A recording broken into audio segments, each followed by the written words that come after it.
سب کو حیرت کے سمندر میں غوطے کھاتا چھوڑ وہ خود چھٹیوں کی درخواست دے کر ہنستی مسکراتی گھر آ گئی تھی۔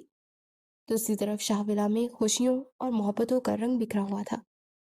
کل رات ارحم اور نور کا نکاح ہو چکا تھا اور اب آج ان کا ولیمہ تھا۔ گھر میں شادی کی گہما گہمی عروج پر تھی۔ لاؤنج میں مہمانوں کا رش تھا اور اسی رش میں بچ کر عدنان اپنی بیوی سارا کو ڈھونڈتا ہوا راہداری کی طرف آیا۔ اس نے اپنے ہاتھ پیچھے چھپائے ہوئے تھے اور چہرے پر بڑی پیاری اور شرارتی سی مسکراہٹ تھی۔ سارا جو اس وقت مہمانوں کے لیے تولیے اور چادریں نکال رہی تھی، عدنان کو یوں کھڑے کھڑے دیکھ مسکرا دی۔ اب آتے عدنان، یوں چھپ چھپ کر کیا دیکھ رہے ہیں اور ہاتھ میں کیا چھپایا ہوا ہے؟ کچھ خاص نہیں، اپنی پیاری سی بیوی کے لیے ایک چھوٹا سا تحفہ لایا ہوں۔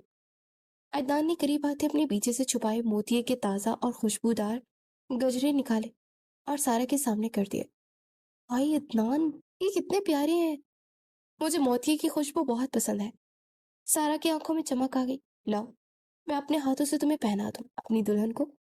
عدنان نے محبت سے سارا کے ہاتھ تھامے اور اسے گجرے پہنانے لگا۔ دونوں ایک دوسرے کی آنکھوں میں کھوئے ہوئے تھے۔ اچانک ان کے قدموں میں کسی کے رونے کی تیز آواز آئی۔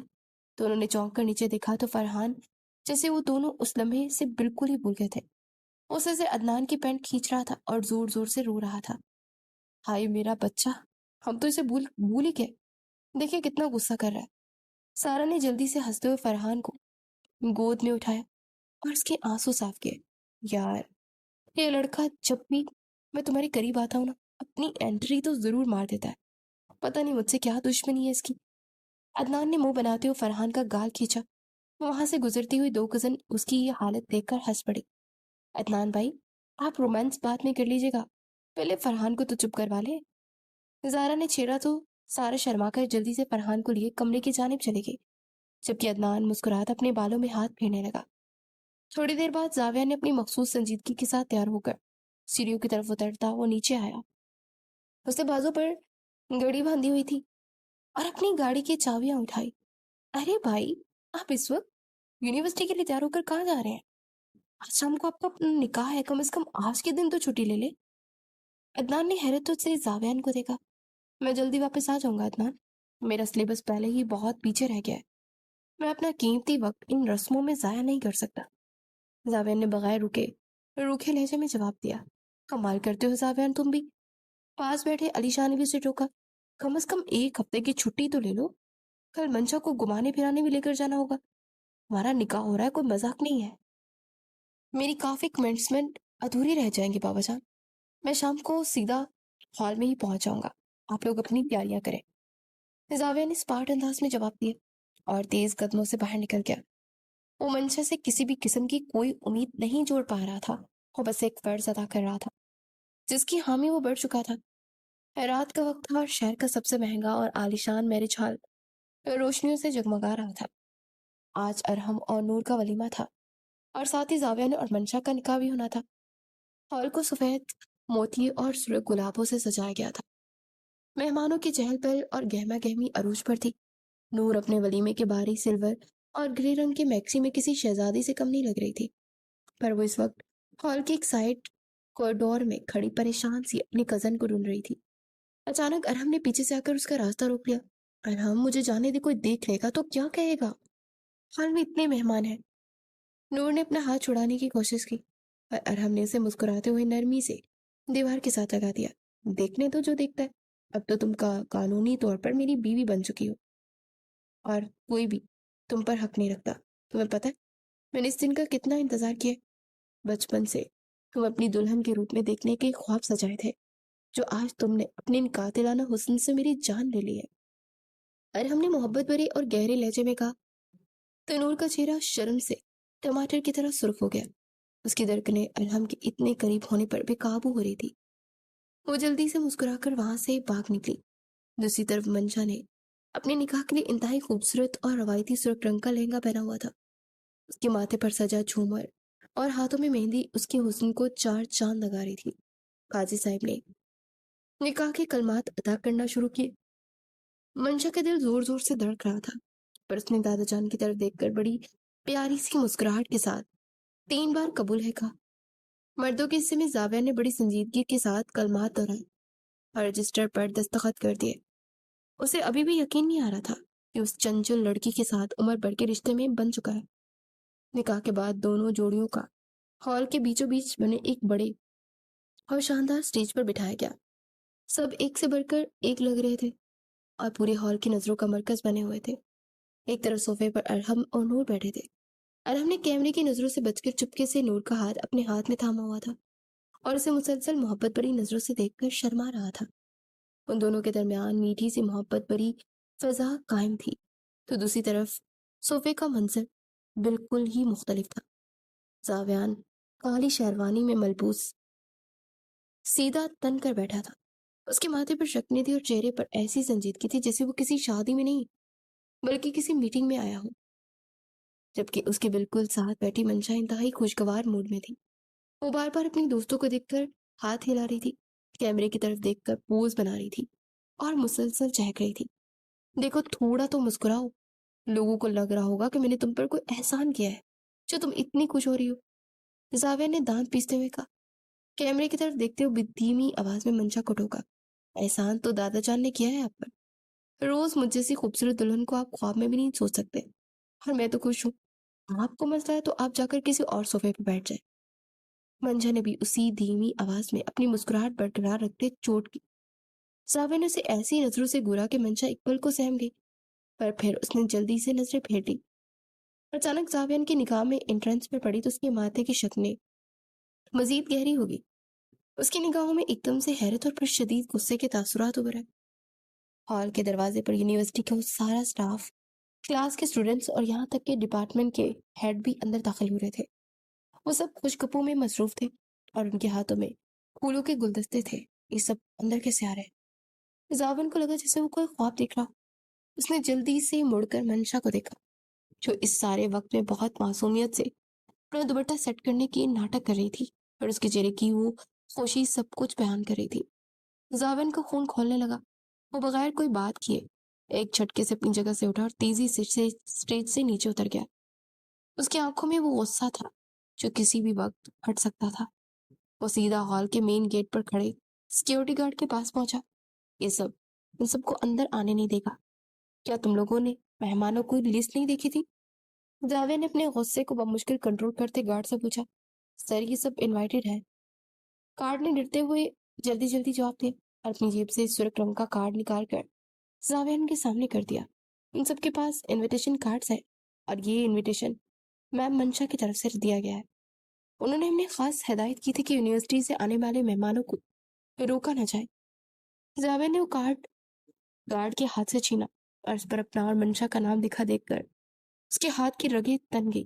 اس کی وہ ریپوٹیشن جسے وہ سب سے زیادہ عزیز رکھتا تھا، منشا نے ایک ہی پل میں سب کے سامنے تماشا بنا دیا تھا۔ تمہیں منع کیا تھا نا میں نے، اور تم نے بالکل اس کا الٹ کیا۔ اب تمہیں آئے گا مزہ مسٹر زاویہ شاہ کی بیوی بننے کا۔ زاویہ کے اندر ایک خطرناک آواز گونجی۔ اس نے ہال کے بیچ میں کھڑے ہو کر اسٹیج کی طرف دیکھا جہاں منشا اپنی دوستوں کے ساتھ کھڑی بہت خوشی سے تصویریں بنوا رہی تھی۔ زاویہ نے اسے ایسی کھا جانے والی نظریں اور غضبناک نظروں سے گورا کہ دور کھڑی منشا نے بھی اس کی وہ تپش محسوس کر لی۔ منشا نے ڈرتے ڈرتے اس کی طرف دیکھا تو زاویہ کا چہرہ غصے سے سرخ ہو گیا، پر اس سے پہلے کہ منشا کچھ سمجھ پاتی، زاویہ نے ایک جھٹکے سے مڑا اور ہال کے دروازے سے باہر غائب ہو گیا۔ اس کے ذہن میں منشا کو سبق سکھانے کا ایک انتہائی سخت اور ارادہ بن چکا تھا۔ وہ سیدھا ہال کے اس وی آئی پی لاؤنج میں آیا جہاں دادا جان علی شاہ اور ذوالفقار شاہ بیٹھے خاص مہمانوں کے ساتھ کچھ گپیوں میں مصروف تھے۔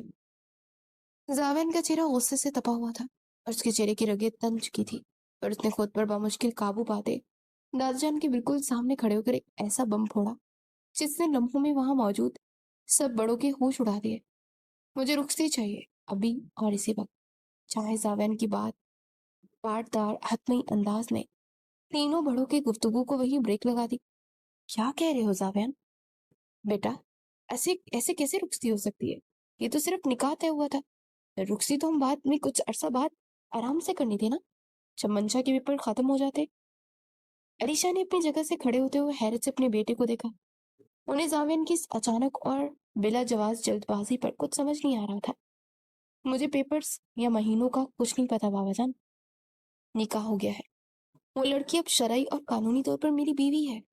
اور مجھے میری بیوی اور آج ابھی اپنے ساتھ چاہیے۔ زاویہ نے اپنے لہجے کی سختی کو برقرار رکھتے ہوئے کہا۔ اس کی گہری آنکھوں میں وہ ضد اور جنون تھا جسے دیکھ کر ذوالفقار شاہ بھی پریشان ہو گئے۔ بیٹا، منشا کی ماں نے ابھی بچی کا سامان تک تیار نہیں کیا، اس کے کپڑے اور اس کی پیکنگ کچھ بھی تو نہیں ہوا۔ ہم اپنی بچی کو ایسے اچانک خالی ہاتھ کیسے بھیج دیں؟ خاندان والے اور مہمان کیا کہیں گے کہ یہ کیسی رخصتی ہے؟ ذوالفقار شاہ نے التجائیہ انداز میں سے سمجھانا چاہا۔ سامان آ جائے گا چاچا جان، اور مہمان آپ کا مسئلہ ہے۔ مجھے جہیز یا سامان کا کوئی لالچ نہیں، مجھے صرف منشا چاہیے، اور میں اسے لیے بغیر یہاں سے کسی صورت نہیں جاؤں گا۔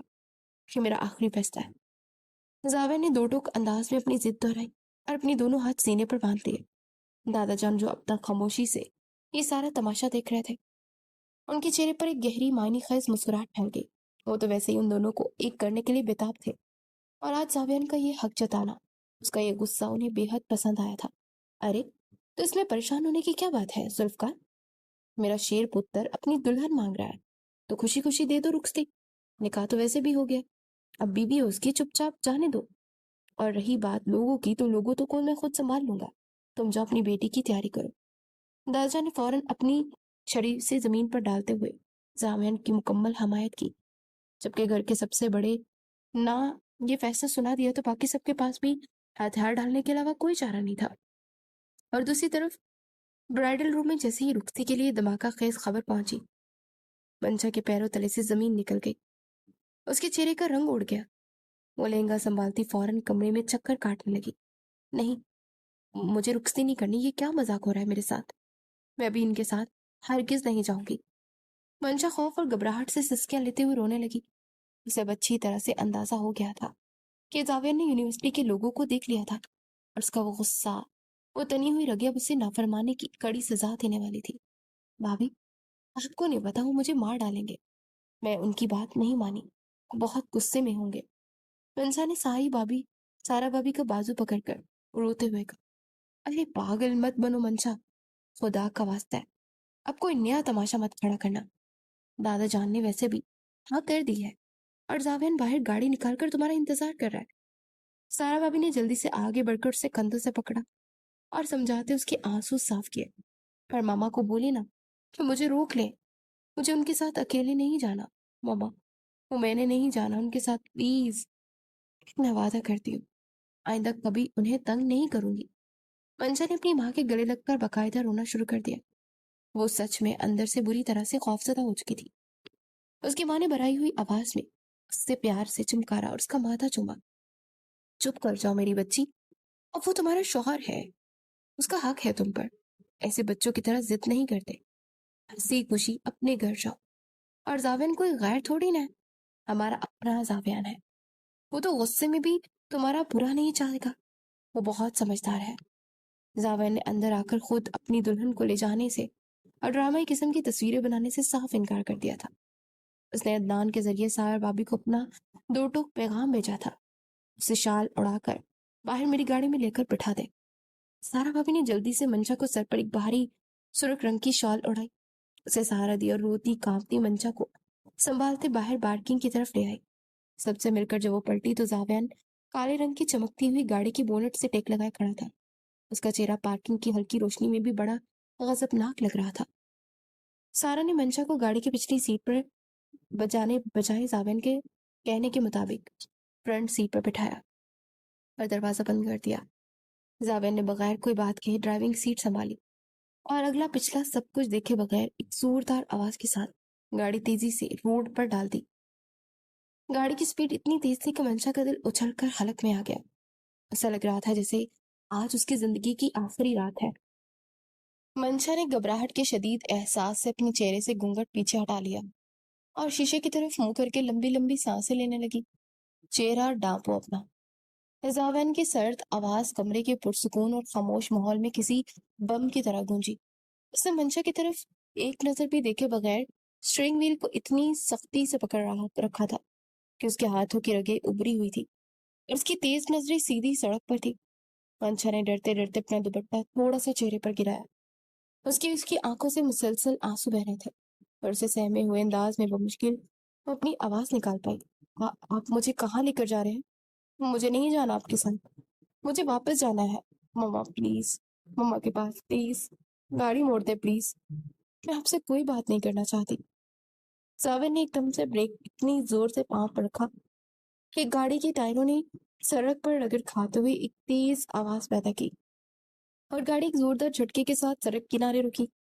منشا اچھل کر ڈش بورڈ سے ٹکراتے بچی اور اس کی ایک ہلکی سی چیخ نکل گئی۔ زاویہ نے آہستہ سے اپنی گردن موڑی اور پہلی بار مکمل طور پر منشا کو دیکھا۔ اس کی گہری سی آنکھوں میں غصہ اور ایک عجیب سی شرارت کی آمیزش تھی، جسے دیکھ کر منشا کی جان قبض ہو گئی۔ مما پاس جانا ہے؟ بھیجتا ہوں تمہیں، ابھی تمہیں مما بنا کر تمہاری مما کے پاس بھیجوں گا میں۔ زاویہ نے اپنی دانت چبا کر بے حد زمینی انداز میں کہا تو منشا کی آنکھیں پھٹی کی پھٹی رہ گئی۔ اسے اپنے کانوں پر بالکل یقین نہیں آ رہا تھا کہ یہ خشک انسان اور اصولوں والا پروفیسر ایسی بے باک اور ہوش اڑا دینے والی بات بھی کر سکتا ہے۔ کیا ہو گیا پروفیسر آپ کو؟ آپ کا دماغ تو ٹھیک ہے؟ میں بھی بہت چھوٹی ہوں، میں نے اپنا کریئر بنانا ہے، ماما بن گئی تو امتحان کیسے دوں گی؟ منشا نے اپنی معصومیت اور شدید گھبراہٹ میں بات کہہ دی تھی، جس پر زاوین کا غصہ ایک پل کے لیے کسی اور ہی شدت پسند جذبے میں بدل گیا۔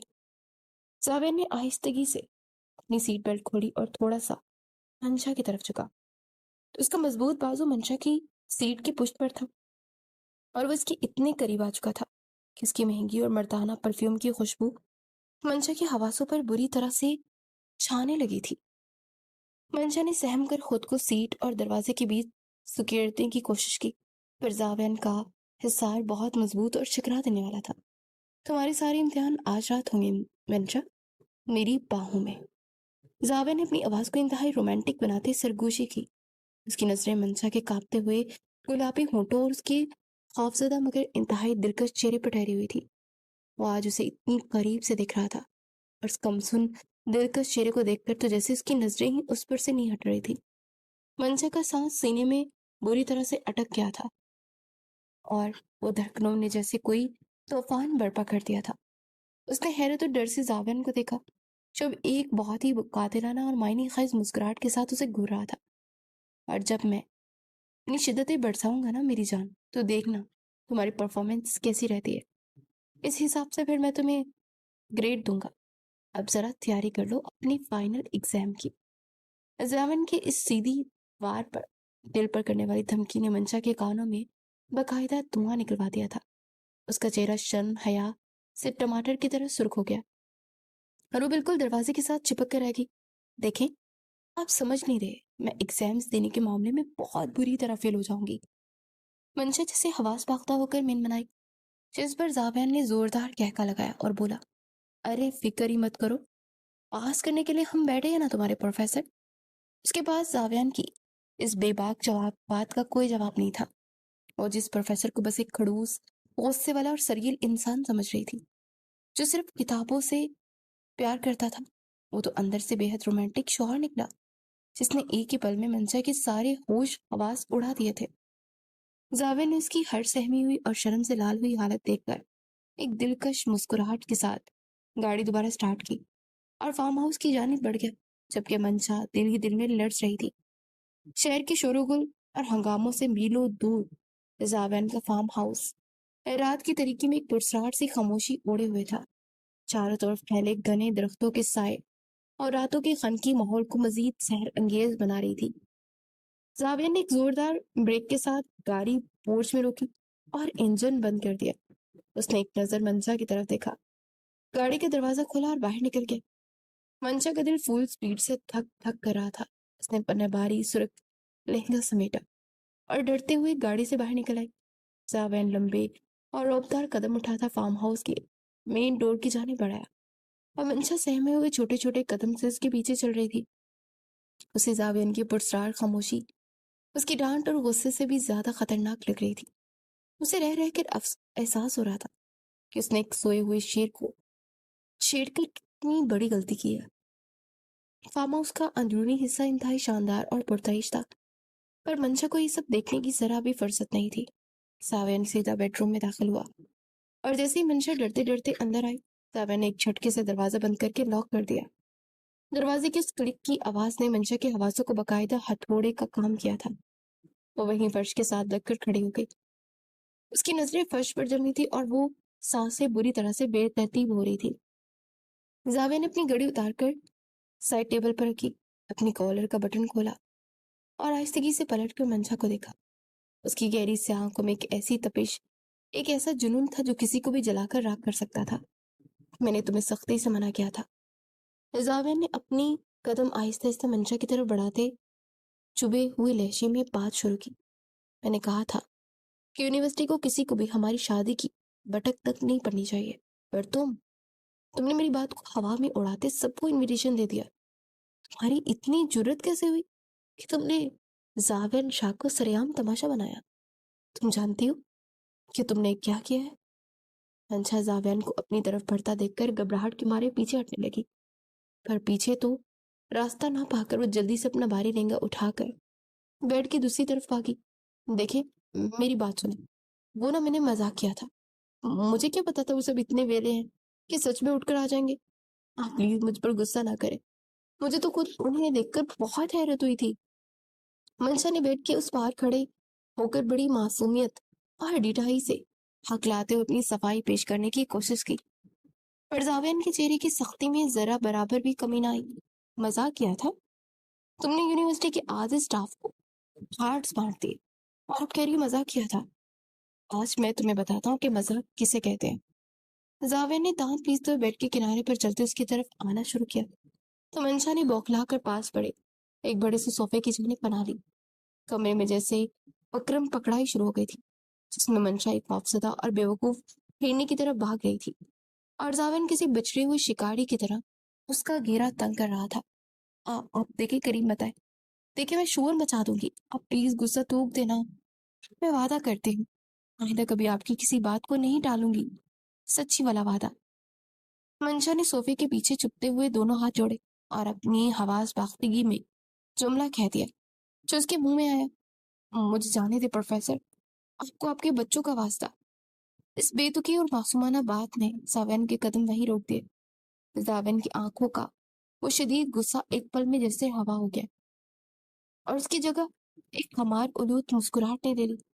اس نے اپنے دونوں ہاتھ سینے پر باندھے اور ایک بنو اچکا کر منشا کو دیکھا جو کہ ابھی تک صوفے کے پیچھے دبکی کھڑی تھی. کون سے بچے؟ زاویہ نے اپنی آواز کو بے حد مدہوش کی تن اور زمینی انداز میں کہا، ابھی آنے دو میری جان، تمہیں تو کچھ زیادہ ہی نہیں جلدی. یہ سنتے منشا کے گال شرم سے خفت سے دہک اٹھے اور کانوں تک سرخ ہو گئے. اسے اپنی بے وقوفی پر شدید رونا آ رہا تھا کہ وہ ڈر کے مارے کیا اول فول بک رہی ہے. زاویہ نے پرسکون انداز میں اپنی بلیک شیروانی کے بٹن کھولنے شروع کیے. جیسے اس نے اپنی باری شیروانی اتار کر کرسی پر پھینکی، منشا کی تو جیسے جان ہی نکل گئی. اس کے منہ پر ایک ہلکی سی چیخ نکلی اور وہ گھبرا کر صوفے کے پیچھے سے نکل کر دوبارہ دروازے کی جانب بھاگنے لگی. پر اس سے پہلے کہ وہ دروازے کا ہینڈل تک پہنچتی، زاویہ نے چیتے جیسی پھرتی سے آگے بڑھ کر اس کی نازک کمر میں اپنا مضبوط ہاتھ ڈالا اور ایک ہی جھٹکے میں اسے کھینچ کر اپنے چوڑے سینے کے ساتھ لگا لیا. منشا کا دل اتنی زور سے دھڑک رہا تھا کہ زاویہ کو اپنے سینے پر اس کی بھاری دھڑکنیں صاف محسوس ہو رہی تھی. وہ زاویہ کی اس مضبوط اور اس کے آہنی حصار میں مکمل طور پر قید ہو چکی تھی. اس کے ہاتھ زاویہ کے سینے پر تھے اور اسے خود سے دور دھکیلنے کی ناکام کوشش کر رہی تھی. زاویہ کا چہرہ اس کے چہرے کے بالکل قریب تھا. اس کی گرم سانسیں منشا کے رخساروں کو چھو رہی تھی. تم بہت زیادہ ضدی اور نافرمان ہو چکی ہو منشا. زاویہ نے سرگوشی کے انداز میں اس کی چمکتی ہوئی آنکھوں میں ڈوبتے ہوئے کہا، پر کوئی بات نہیں، میرے پاس تم جیسی ضدی اور باغی لڑکی کو سدھارنے کا بہت ہی بہترین طریقہ موجود ہے. میں تمہیں بہت اچھے طریقے سے سدھار لوں گا. مجھے نہیں سدھرنا پروفیسر، مجھے چھوڑیں، منشا نے روحانسی آواز میں کہہ کر زاویہ کی گرفت کو مزید مضبوط کر دیا تھا. زاویہ نے منشا کے ماتھے پر بکھری لٹ کو اپنی انگلیوں کی پوروں سے پیچھے کیا تو منشا کے پورے وجود میں سنسناہٹ توڑ گئی. وہ جس زاویہ شاہ کو خود سے بہت افضل اور کھڑوس سمجھتی تھی، وہ اس وقت منشا کو کمسن اور دلکش حسن کے سحر میں مکمل طور پر گم ہو چکا تھا. زاویہ کو غصہ منشا کی اس جھکی ہوئی کانپتی پلکوں، سرخ دہکتے چہرے پر کانپتی ہونٹوں کے آگے بالکل پگھل گیا تھا. نکاح کے وقت اس نادان سی لڑکی کو کمسن حسن نے اسے پل بھر میں اپنا دیوانہ بنا دیا تھا۔ اس نے اپنی ساری شدتوں کے ساتھ منشا کو اپنی محبت کے رنگ میں رنگ لیا تھا۔ وہ رات محض ایک رات نہیں تھی، بلکہ دو بالکل متضاد مزاجوں کے ایک ہونے کا بے حد دلکش اور مدہوش کن سفر تھا۔ کمرے کی اس مدم اور پرسکون روشنی میں جب فاصلے سمٹے تو زاوین کی اس صدیوں کی انا اور منشا کی وہ بچگانہ ضد، سب کچھ محبت کی اس نرم اور گہری آنچ میں یوں پگھل کے رہ گیا جیسے ان کے درمیان کچھ کوئی فاصلہ تھا ہی نہیں، بلکہ صرف دو دھڑکتے دل تھے جو ایک دوسرے کے لمس اور بے پناہ محبت کے سحر میں ہمیشہ کے لیے مکمل طور پر قید ہو چکے تھے۔ اگلی صبح کمرے کی کھڑکی سے سنہری کرنوں کے ساتھ آنے والی تازہ اور چمکتی دھوپ سیدھی زاون کے چہرے پر پڑ رہی تھی، پر اس سے پہلے کہ اس کی آنکھ کھلتی سائڈ ٹیبل پر رکھے اس کے فون نے مسلسل بجنا شروع کر دیا۔ زاون نیند کے خمار کی حالت میں بدمزہ ہوتے آنکھیں کھولی اور ماتھے پر بل ڈالتے فون اٹھایا۔ اسکرین پر عدنان کا نام جگمگا رہا تھا۔ آپ بولو کیا مصیبت ہے؟ زاون نے غصے سے فون کان سے لگاتے اس کی نیند خراب ہونے پر اسے شدید کوفت ہو رہی تھی۔ جناب آپ جہاں بھی ہیں مہربانی کر کے نہ وہیں رہے، میں کوئی شوق نہیں آپ کو صبح صبح ڈسٹرب کرنے کا۔ دوسری طرف عدنان کی ہنستی اور شرارتی آواز آئی۔ وہ تو گھر میں سب پریشان ہو رہے تھے اور دادا جان پوچھ رہے تھے کہ اس لیے کال کیے، اور بس یاد رکھے رات کو آپ دونوں کا ولیمہ ہے، اپنی دلہن کو ٹائم پر ہال لے کر پہنچ جائیے گا، ورنہ دادا جان خود وہیں فارم ہاؤس میں چھاپا مارنے آ جائیں گے۔ ہاں میں ٹائم پر پہنچ جاؤں گا، فون رکھو۔ زاوین نے بیزاری سے جواب دیتے ہوئے فون کاٹ دیا۔ زاوین نے غصے سے فون سائڈ پر پھینکا اور ایک گہری سانس لے کر اپنے پہلو میں سوئی ہوئی منشا کی طرف دیکھا۔ جیلس لوگ مجھے میری بیگم کے ساتھ وقت ہی نہیں گزارنے دیتے۔ وہ ابھی تک گہری نیند میں تھی اور اس کا معصوم سا چہرہ تکیے میں چھپا ہوا تھا۔ اس کے بکھرے بال اس کے چہرے کو مزید دلکش بنا رہے تھے۔ زاوین کے لبوں پر بے ساختہ ایک پیاری سی مسکراہٹ ابھر آئی اور اس کے دل میں منشا کے لیے محبت کا ایک نیا اور گہرا سمندر موجزن ہونے لگا۔ اس نے جھک کر منشا کے رخسار پر نرمی سے اپنے لب رکھے اور اس کے کان کے قریب سرگوشی کی۔ اور جو میری جان صبح ہو گئی ہے۔ زاوین نے اس کے ہاتھوں میں ہاتھ بڑھتے ہوئے محبت سے کہا، مجھے سونے دے پلیز، رات پر تو آپ نے ایک پل کے لیے مجھے سونے نہیں دیا، ظالم انسان، اور اب صبح صبح پھر اٹھا رہے ہیں۔ منشا نے آنکھیں بند کیے ہی نیند میں بھری ہوئی آواز میں شکایت کی تو زاوین کا ایک بے ساختہ اور گہرا کہکا چھوٹ گیا۔ یہ تو بھی شروعات ہے اور یہی اب تمہاری ساری عمر کی سزا ہے۔ زاوین نے اپنی مضبوط بازوں میں بڑھتی شرارت سے کہا، روز رات کو تم ایسے ہی میرے ساتھ جاگو گی اور دن کو یونیورسٹی میں دل لگا کر پڑھائی کرو گی۔ مجھے اپنے فائنل ایگزامز میں تمہارے اے گریڈ سے پاس ہونا نظر آنا چاہیے، ورنہ میں تمہارا وہ حال کروں گا کہ… منشا نے جھنجھلا کر آنکھیں کھولی اور زاوین کے چوڑے سین پر ہلکا سا مکہ مارا۔ آپ کا دماغ ہر وقت پڑھائی اور ایگزام میں کیوں لگا رہتا ہے؟ میری شادی ہوئی ہے آپ سے، کوئی یونیورسٹی میں داخلہ تھوڑی کیا ہے آپ نے۔ مجھے گھومنے پھرنے جانا ہے، مجھے ہنی مون ڈیو پر جانا ہے، آپ کو مجھے دنیا دیکھنی ہے، شاپنگ کرنی ہے۔ منشا نے اپنا حق جتانے والے انداز میں منہ بسورا اور ایک دم سے اٹھ کر بیٹھ گئی۔ زاوین نے مسکراتے اس کے غصے سے بھرے ہوئے کیوٹ چہرے کو دیکھا اور اس کی ناک کی پور کو محبت سے کھینچا۔ پہلے اپنے پیپر دے لو اور ان میں پاس ہو کر دکھاؤ، پھر سوچیں گے گھومنے پھرنے کا۔ ابھی تمہارا فوکس صرف کتابوں پر ہونا چاہیے۔ زاوین نے ایک بار پھر سے پروفیسر والے روپ جھاڑنے کی کوشش کی، پر منشا پر اب اس کے چھوٹے روپ پر بالکل اثر نہیں کر رہا تھا۔ وہ بالکل نہیں ڈری تھی۔ اچھا تو پھر ٹھیک ہے، میں بھی کل یونیورسٹی جا کر اپنی دوستوں کو بتا دوں گی کہ میرا پروفیسر کزن جتنا غصے والا نظر آتا ہے نا، اتنا ہے نہیں بالکل بھی۔ منشا نے اپنی بات ادھوری چھوڑ دی اور جیسے اسے اپنی بیوقوفی کا اندازہ ہوا، بہت اچھا، بولو نا۔ زاوین نے اس کے مزید قریب آتے دھیمی آواز میں سرگوشی کی، ویسے بتا دینا کیا یاد رکھو گی اس نافرمانی میں تمہیں بہت سخت سزا دوں گا جو تم سے برداشت نہیں ہوگی۔ کیسی سزا؟ منشا نے ناسمجھی اور تھوڑا سا گھبراہٹ کے ساتھ پوچھا۔ اس کی دھڑکنیں زاوین کے اتنے قریب ہونے پر تیز ہونے لگی تھی، کچھ ایسی۔ زاوین نے گہری اور سحر انگیز نظر اس کی آنکھوں میں ڈالی اور اس سے پہلے کہ منشا مزید کچھ بول پاتی، زاوین نے اس کے گلابی ہونٹوں پر اپنے لب رکھ دیے اور اسے محبت کی ان گہرائیوں میں لے گیا جہاں لفظوں کی ضرورت باقی نہیں رہتی اور صرف دھڑکنیں زباں بن جاتی ہیں۔